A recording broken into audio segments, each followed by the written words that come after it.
মাত্র ১ বছর আগেই বিবাহ বন্ধনে আবদ্ধ হয় নির্মাণ শ্রমিক নূর আলম ও খাদিজা। নূর আলমের যেটুকু আয় তা দিয়েই খেয়ে পড়ে ভালোই চলছিল তাদের ছোট্ট সংসার। ইতিমধ্যে অন্তঃসত্ত্বা হয় নূর আলমের স্ত্রী। ছোট্ট সংসারে বাবা মায়ের কোল আলোকিত করে আসবে ছোট্ট শিশু।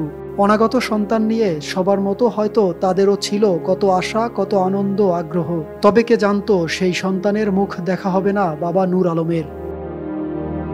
নতুন এক্সপেল এর নতুন ফর্মুলা আরপিএম এর ডুয়েল অ্যাকশনে ঘরের মশা বাঁচবে না, বাইরের মশা আসবে না।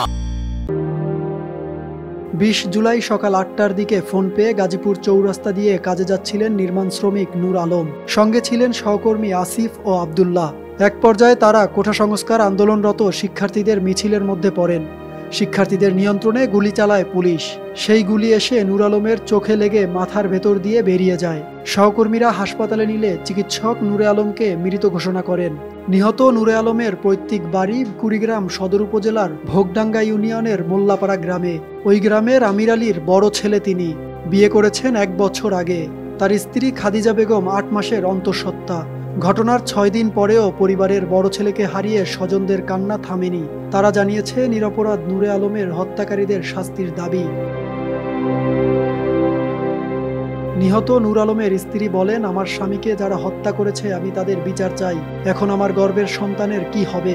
কুড়িগ্রাম সদর উপজেলার মোল্লাপাড়া গ্রামের আমির আলী ৭ বছর থেকে সপরিবারে গাজীপুর চৌরাস্তা এলাকার তেলিপাড়া গ্রামে বাসা ভাড়া নিয়ে বসবাস করেন। সেখানে তিনি ভ্যান চালান। তার ছেলে নূরে আলম নির্মাণ শ্রমিক। তাদের আয়ে চলত সংসার। নূর আলমের মা জানান, শনিবার সকালে পুলিশের গুলিতে নূর আলমের মৃত্যুর খবর পান। তার ছেলে কোনো অপরাধ করেনি। পুলিশ তার বুকের ধন কেন কেড়ে নিয়েছে? সাকিব হাওলাদার, RTV।